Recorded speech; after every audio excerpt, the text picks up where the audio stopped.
Welcome to a new episode of Outside the Panels with your host, Johnny the Machine Hughes.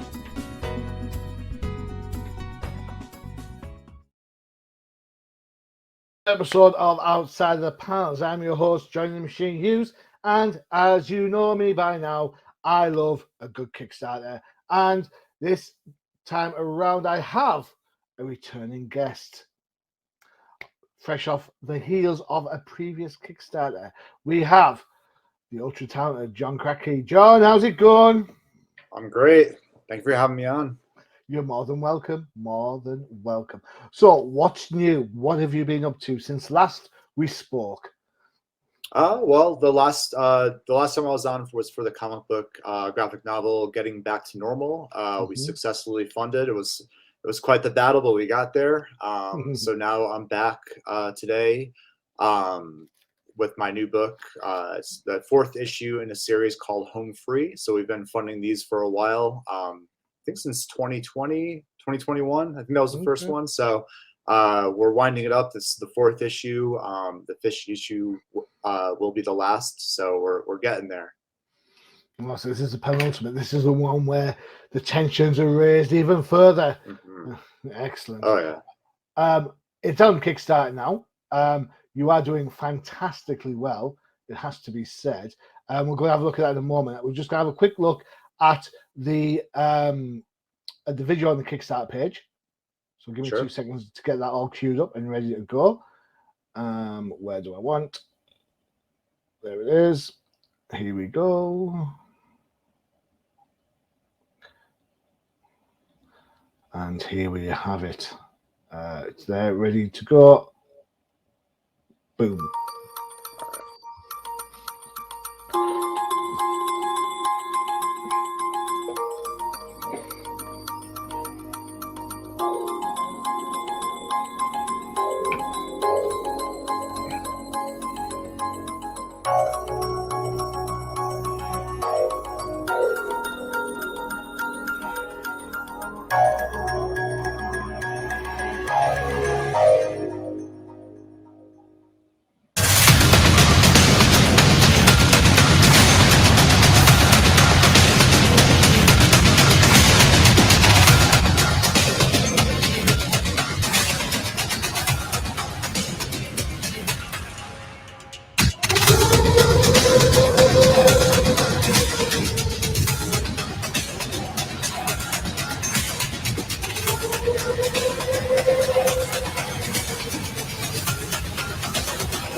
Wow, that's wow. I'm like a little over the top at moments, but it's the fun of making trailers. I always enjoy that. Not at all. That's wow. I showed it to my wife earlier today. She was like, "That's quite noisy." I was like, "Yeah, you think it was a comic book, right? Is that noisy?" Right. Excellent. So, in case people have missed this, what's Sarah? Why is she on the way somewhere, and why does she need to go there? All right, so Home Free started like this is our bigger issue. It started in a more humble place, more of a crime noir kind of style, with some grindhouse action on the side. Basically, she was living in Coos Bay, Oregon, very quiet life, something she'd been seeking out for years, but she meets a young girl named Emmy there who is basically being abused by her pimp. She's a prostitute. And Sarah has a history that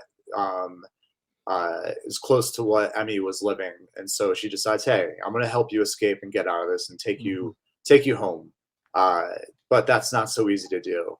So they basically the whole adventure starts there. Some things happen. They end up stealing a car, going on the road. And each issue kind of gets it's a little different from the first one's a very kind of humble, quiet story.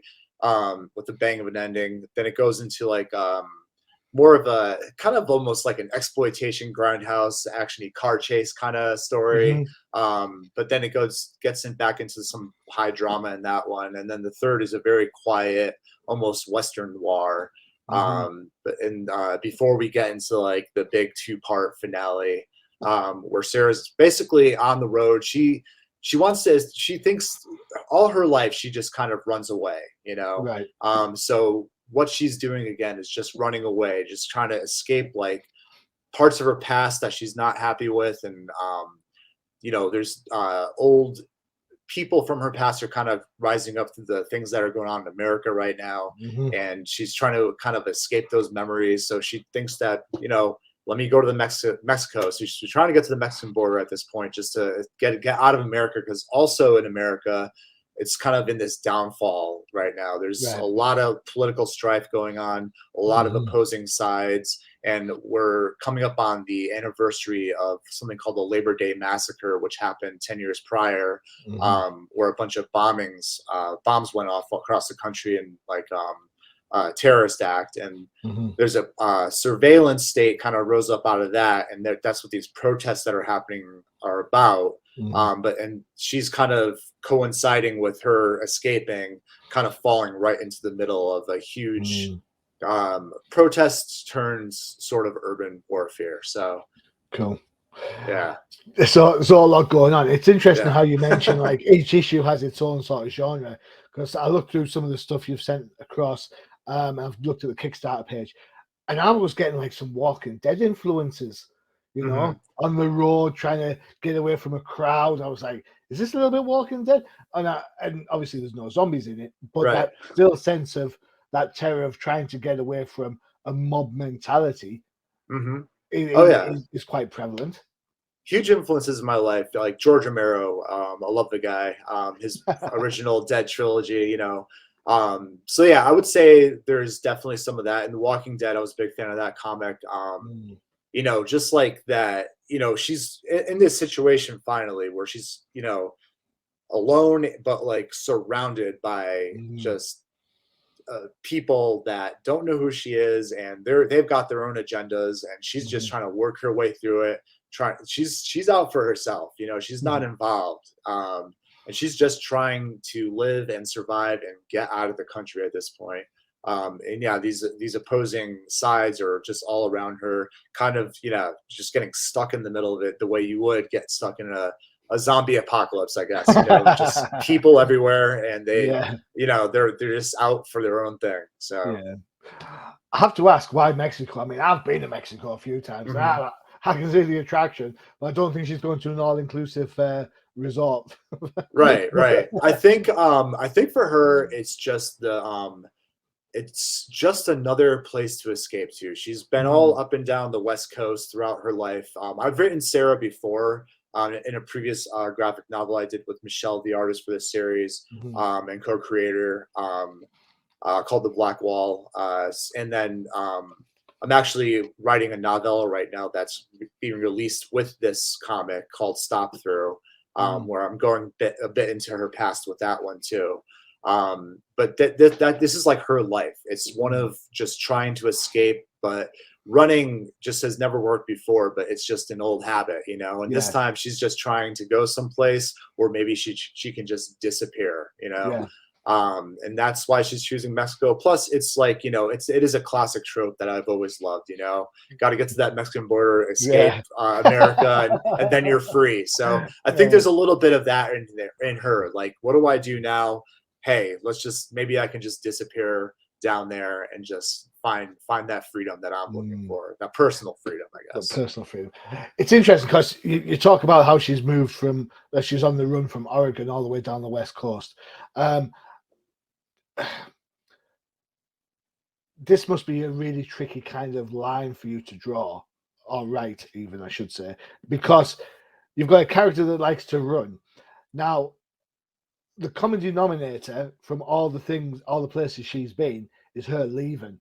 So theoretically or logically, you could think even the Great Mexico is not going to be, it'll be all right for a short while, but somewhere along the line, she's going to be on the run again. So how do you kind of have that, I guess, sense of movement in the character, because the character's life is going. But then how do you also then drop in a genuine sense of closure? Because if you've got, you know what I'm saying? Because if a character's used to running, is issue 5 going to be a stopgap, or is that's it, we're done, and then the next one goes on from there? You know what I'm saying? Right. And I guess that's one of those things like you might have to wait to find out about in issue 5. Like, does she stay or does she go? You know, like I know which one I'm putting my money on. You know, it's building up to those personal decisions in Sarah's life, and like, you know, because there's a bigger picture story going on, but there's also the very small personal thing with her, and like, you know, is this really working for me anymore? You know, this running, you know, so really issue 5 will kind of lay all that out. There will be closure with Home Free, for sure. Oh, for sure. Oh yeah. So I don't mind if she continues to run, as long as Right. there's some element of closure that, you know. So if she's rescuing the girl from prostitution and so on and so forth, then fine, that's your closure element. Sarah inherently would be still wanting to run at some point down the line when she wears out the welcome of wherever she is, you know, from her personal point of view. Look at me, I sound like an editor. I should stop talking, shouldn't I? You said, sir, that you've written Sarah before in a different book. How easy was it to get back to Sarah's mentality and her sort of mindset when it came to putting this book together, this project together? I mean, it's, you know, that's a fun thing to do, actually, just revisiting a character. The Black Wall takes place 10 years before this, and the Labor Day Massacre actually stems from that comic that that is kind of making the world go wild at this point.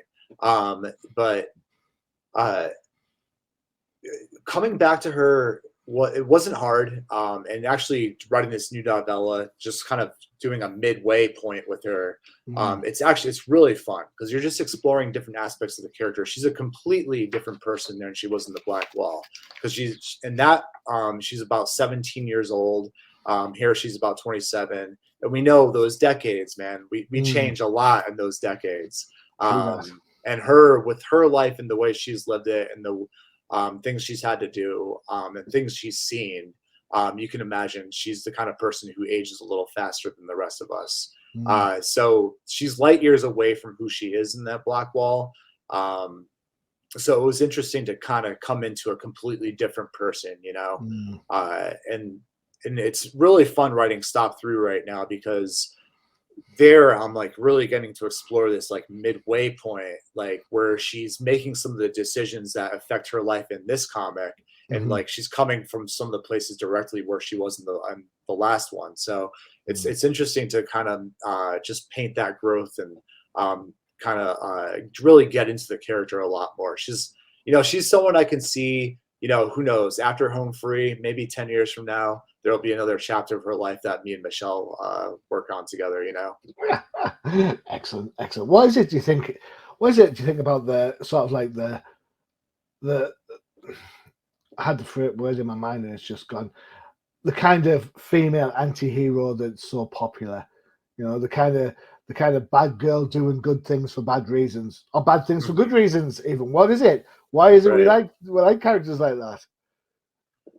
You know, with Sarah, like, I think she's a very modern character, but she goes back to like some of my influences from, I love film noir, you know, I love the old movies, and those female characters existed, you know, like, not all the time. Sometimes the femme fatale was a very devious kind of person, but sometimes they were kind of like what Sarah is, you know, like those strong female characters have been around for a long time. I think people don't always look in the right places for them, you know. I think there's kind of this idea that, you know, females could only play a certain kind of character back in the day, but there were some really great written female characters.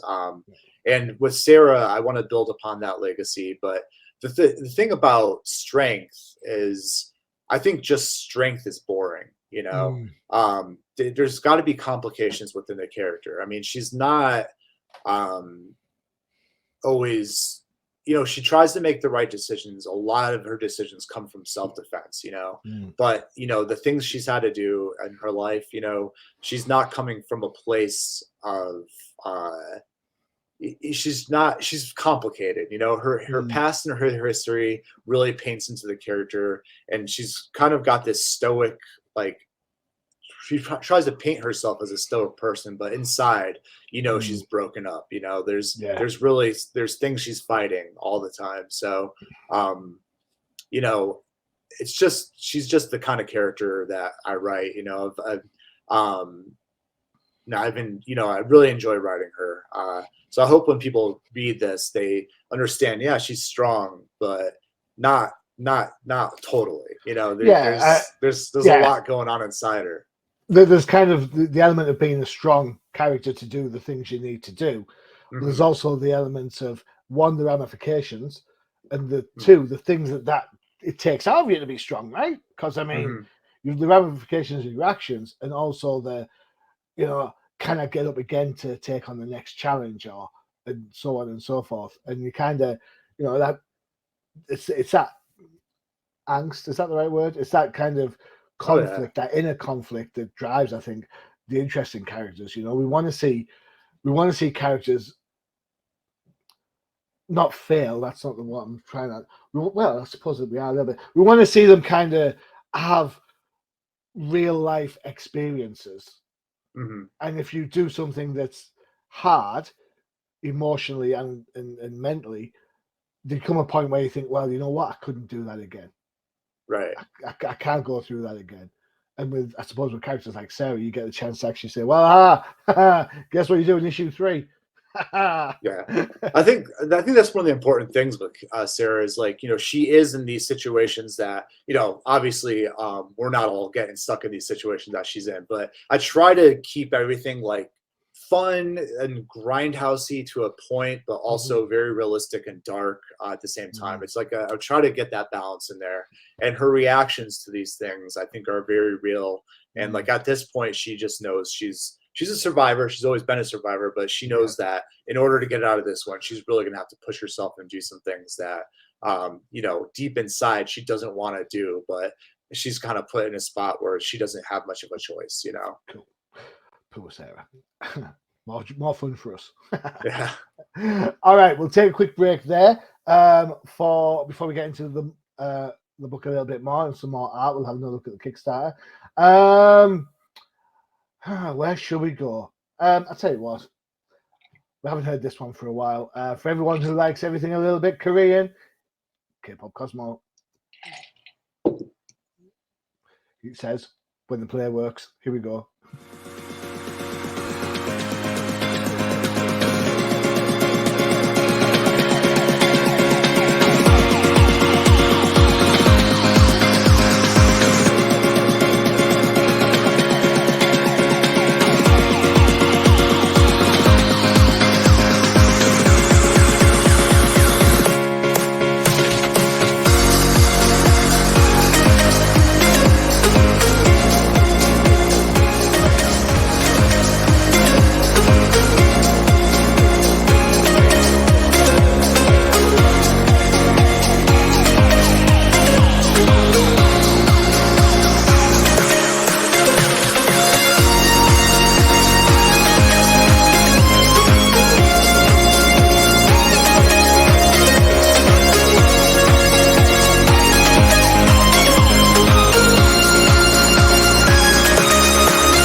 Is going to kill me. It's K-pop Cosmos. I don't know why I keep saying Cosmo, because I'm thinking of the drink, maybe. I don't know. But anyway, that's our monthly roundup of everything that is K-pop and everything in between.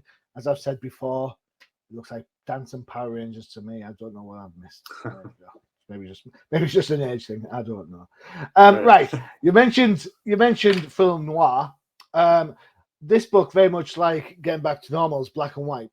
Is there do you like black and white as a means of storytelling, or is it just a cost exercise? Bit of both. I would say with Michelle for sure. I personally with the crime, because they're all sort of like a lot of the things I've released so far and have done are the crime style graphic novel or comic book. And I think with Michelle, she just works so well in it. You know, she it's like her medium. You know, she really captures the depth of a scene with black and white. Sometimes black and white can be very flat. You know, but she's very good at it, and I think I really like it for crime type stories. It just works so well.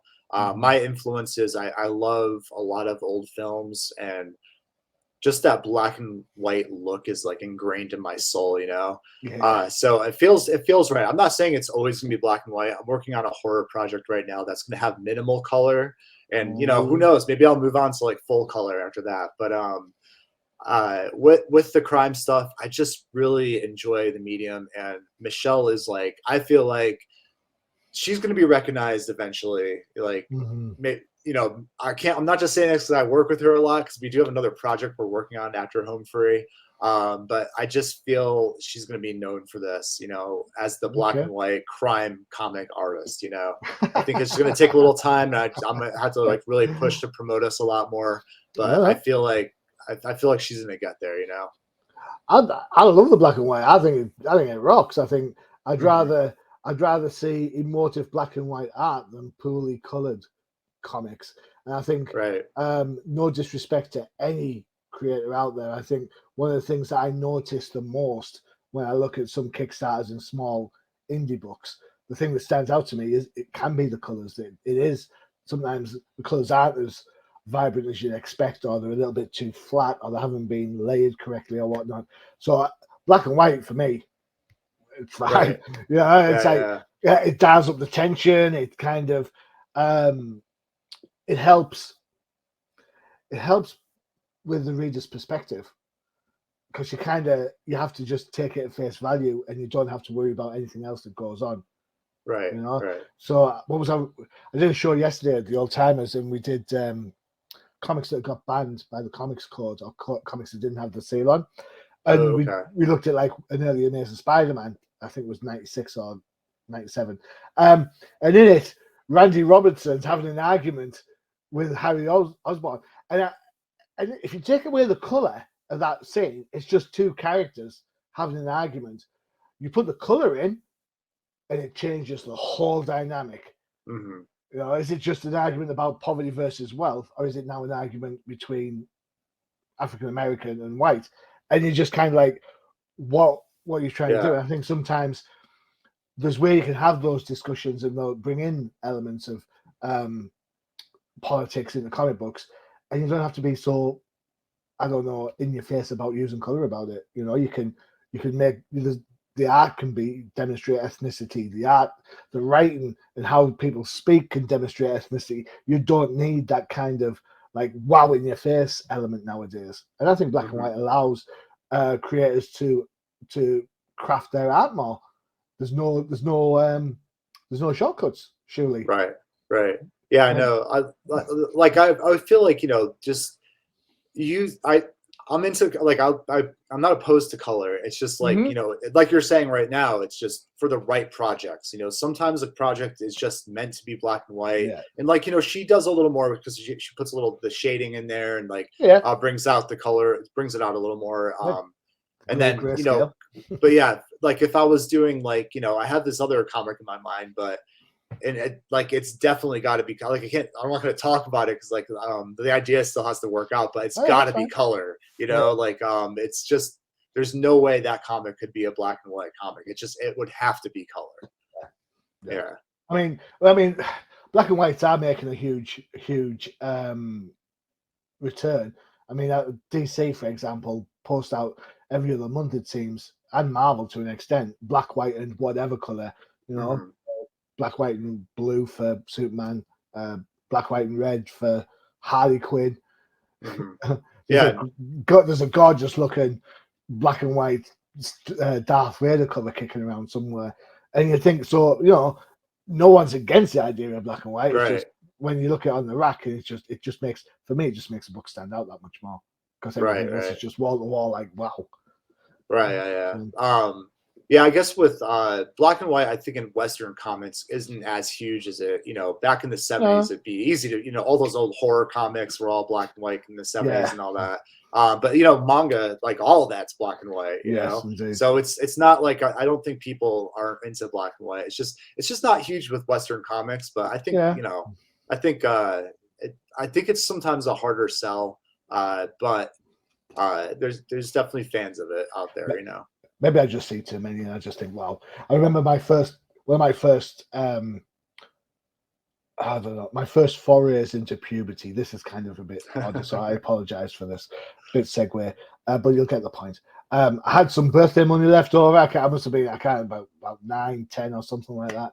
And I got to the local 7-Eleven, I suppose you call them in the States. And there was a comic rack there. And with my last birthday money, my mum allowed me to buy a black and white Sheena the She-Devil comic. Oh wow! Marvel used to do those Marvel magazines. Yeah. Oh yeah. Yeah. And to me, that was like it was like wow, I'm allowed to buy this. This is really adult. Wow, look at me. Yeah. No, I remember I had a neighbor, and her uncle lived with their family. This was when I was a little kid, probably 7 or 8 years old, and he had those comics, like Vampirella and everything. I remember going over there when nobody was, because I don't think I was allowed to look at them, so I would kind of sneak over and just try to look at them real fast, just so I can look through the pages and see what's going on, because it's just so. Those covers of those old horror comics are so enticing. They were so well done. They just they'd make you want to pick that thing up and see what the hell's going on inside there, Definitely. I think I fell in love. We talk about how women are portrayed in comic books now. I'm not going to lie to you. I thought all women looked like John Buscema drawings. I was in love when I was a kid. I was like, hey, John Buscema, woo, show me some Conan. Yeah, that's it. I was like, woo, I was a kid. So black and white certainly has its, has its tendrils into me, I think. So well done. Never going to turn black and white comics down. Right. Just with the film noir aspect, I thought, interesting. Let's have a look at the Kickstarter. Let me get right back to the top so we can see where we're at before we share the screen. Let's see. Press the wrong button there. I'm having a terrible technical difficulties today. All right, so let's switch this to dollars. So you're looking for $2,500, and you are currently sitting at $1,618. You've still got 24 days to go. 58 backers. 58 backers is respectable for sure. Oh yeah, we're really happy. This is our best. I think at the end it's going to be our best campaign. My goal this time is to get over 100 backers. We haven't hit that kind of milestone yet. So right now, we're really happy with the progress. We've never had it this many backers at a weekend. So we're excited. Cool, excellent. Michelle, I draw a lot. I'm probably drawing right now. Okay, thanks for that. All right, let's see what we can do. So make a pledge without reward. You can pledge $1. Knock yourselves out. $6. You have the PDF for issue 4, which is the cover we showed earlier. PDFs. Do we think? I read somewhere on Twitter that someone was kicking off about PDFs being a thing. I think for international, I say this a lot, for international readers, I think PDFs are vital. Yeah, no, definitely. I back campaigns from all over the world, and I just can't afford that $27 shipping all the time, whatever it is. So PDFs are great. Digital comics. I like to back a lot of Kickstarters because I like to see what's out there, and I just really enjoy indie comics. So most of the time, for certain series, I'll go print, but a lot of them I just do PDFs because otherwise I'm not gonna be able to buy as many, But yeah, just so everyone knows, this issue, the first 3 issues were 24 pages each. This issue is expanded to 32 pages. Cool, excellent. So that's more pages than your average comic book that you're getting. So good call. Physical copy $12. And that's with shipping, just so people know about that too. The shipping we add into the price, so that's no more fees after that. It's just $12. Is that shipping US only though?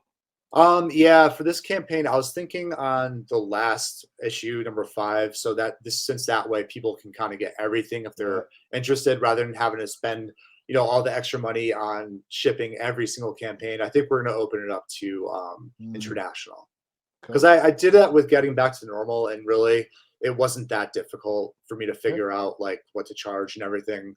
It's pretty easy, so I think on the last campaign we'll go for that. Sweet. Physical copy for 4C. There you go. Yeah, we have a couple different variants. The second variant, 4B, is by Miriam Yasser. If you scroll down a little bit on the main page, it'll show you the covers. But the first one's everything's done by Michelle. This one, the inks are by Michelle. Then she hired an artist, Miriam Yasser, to come in and do the colors. So, and this is just a virgin cover, no logo, just the art. I just thought like the portrait kind of look and just almost like that fire kind of reflecting on her face look is really cool. It is. I like that. I like the traditional one though. I think 4A still wins it for me. Oh yeah, I love it. 4A wins it. She did an awesome job. And then this is another variant by Amalis Rosa. She's an awesome artist. I was so excited to work with her on this. I think on the 5th, if she'll come back, I'd love to do another cover with her, just so I can have like the 2 issues kind of just the 2 if she's having covers that are similar. But this is one of the characters. We just call him Bat Boy. He doesn't really. We never learn his name. He's a character from the new issue. Yeah, LA fan. What's that? He must be an LA fan. Because obviously he's an LA fan. Because he's a Ram, right? Right. So, sorry. It's football season. Preseason started. I'm already jived. I'm like, woo! Dolphins have already lost the game. How great is that? Woo! Yeah. I'm old school on football. All right, some more black and white art to look at. See, I would put that up against any full-colored panel without a shadow of a doubt. I think all of it works. I just think it's so cool. Right, I agree. There's you chilling out. There's Michelle. Check it out. So how long have you and Michelle worked together now? Oh man. So we did a full graphic novel called The Black Wall, which we released as a webcomic. After this series wraps up, we're going to put it out on Kickstarter and just try to get the physical copy funded. So I'm thinking 2023 right now. It must be like almost, if not 10 years, just about 10 years. We've been working together for quite a while. Cool. Is it now a case of you've worked so well together that you've thought to yourself, if you get story ideas, do you bounce them off Michelle first to kind of get her idea, or do you kind of just go with the gut feeling? With her, it's like we met online for The Black Wall, and we decided after that wrapped up, we were gonna get it funded on Kickstarter, but like we weren't really a known quantity, It's not like it was a huge webcomic. I didn't, I'm not Miss Johnny Marketer, you know what I mean? Like, I try, but I'm getting better at it. So we were like, hey, why don't we do a shorter series to like kind of show people what we can do. So we decided to do like sort of a loose prequel to The Black Wall with this comic, or sequel, just with, Sarah like as a continuing character and some of the themes of the society as a continuing theme. But it's not necessarily like connected totally. Like you don't have to read either one to understand. There's enough correlation to recognize the same characters. Yeah. Right. And then so we kind of bounced some ideas around with this one, and then we also she had a script that she wrote a long time ago, so I rewrote that for her. We kind of like so that's like the next thing we're gonna work on. I always make sure with her, I'm like, hey, if you want to work with other people, it's cool. Because I know as an artist, it's not easy. Like that's like it's not like writing the script. There's a lot more work involved, a lot more time. But I really think she wants to do that next with me. So I'm excited. Like if me and Michelle work together forever, and we can keep on building an audience and everything that wants to come back to our stuff, I'd love it, because like I love working with her. It's easy. We just get each other. Cool. Excellent. So I think that certain creators gel really well together, and I also think it depends on the project. Mm-hmm. I've seen some good creators take on some characters. You think to yourself, "Oh, this will be awesome," and then when you get it, you're like, "Oh man, this sucks." Right. I've paused here for a little bit. So for everyone who's interested in the up to date, so you want to get in at the ground level and work your way up, the digital bundle here, issues 1 through 4, $22, PDFs. That's probably, I would have said, one of your best places to start. Right. I mean, you talk about 4 comic books for $22. Right. One of them an increased size. Yeah. Yeah, and the 3rd and 4th issue are they're coming into the deluxe versions. So you get all the covers, all the variant covers with it, and then you get like just some breakdowns of story stuff and like breakdowns of the covers and just some extra stuff in there that's going to be kind of, if you want to dig in a little bit, you can. I think it's really important because you've got to think that characters, readers react to characters, react to the things that they're going through, so then that's kind of how I think it all works. John, it looks all great, man. It looks like another absolute fantastic Kickstarter you've got going on there. Got plenty of days left. I think, did it say 3 weeks? I think it said 3 weeks. We still have 3 weeks left. So yeah, so that's and you're 68% through. That's right. Bang on. That's perfect. We're excited. Well done. If you are interested in checking out and pledging for the Kickstarter, that's not that. Tell you, I am having problems today. There we are, the Kickstarter. Woohoo! There it is. Yes, I know Kickstarter addresses are long. Nothing I can do about it. You don't know how to use a computer if you're watching this podcast. So head over to Kickstarter.com, type in Michelle Lodge or Home Free, and I guarantee you will get to where you need to go. Right. If you type in Home Free, Kickstarter always has a thing where it gives you all the different categories. So it'll say comics, and just click on that, and then it'll take you right there. So there you go. Perfect. To follow John on social medias and get up-to-date news, there's a couple there. You've got Twitter, and yes, I know it's now, but it has been and will always be Twitter. Sorry about that. It's not going to change anytime soon. And then, of course, you've got the Instagram there as well. So plenty of choices for your social media of your own personal choice, I guess, on that one. Cool. All right. Excellent. John, it's been absolutely fantastic having you back on the show, sir. Thank you so much for spending the time. Really do appreciate it. Yeah, thank you for having me, man. It's always awesome. You're a great guy to talk to. I appreciate that. Don't forget to check out the new CPM for all your favorite shows. You saw the trailer for it earlier. It was the K-pop Cosmos. And of course, if you like everything Marvel or DC, you can always check out the No Price podcast and the Definitive Crusade, respectively, dropping on alternate weeks. And if you like your comics of a certain age, All Timers Comic Book Show is for you. John, you've been a fantastic guest. I absolutely totally appreciate spending time. I know how busy you are with projects, so I do really appreciate this. Thank you. Hey, before we go right back at you guys, I just want to say thanks to Comic Crusaders, man. You guys always support the indie community, always supporting Kickstarters and everything. So definitely. That's awesome. So thank you. You're more than welcome. You are more than welcome. You keep putting out fantastic projects like this, and honestly, you're welcome anytime. Just pull up a chair, sit, put your headset on, and we'll just go for it. Absolutely, anytime you need, anytime at all. Fantastic. Right then, there you go. Another fantastic Kickstarter for you to get involved in. You saw the links for it earlier. John has been fantastic. I've been your host, Johnny Machine Hughes, with technical problems coming out of the wazoo. What can I say? It's a Monday. And for everybody else, it's that time. Adios. Visit undercovercapes.com for the latest and greatest podcasts via the Undercover Capes Podcast Network.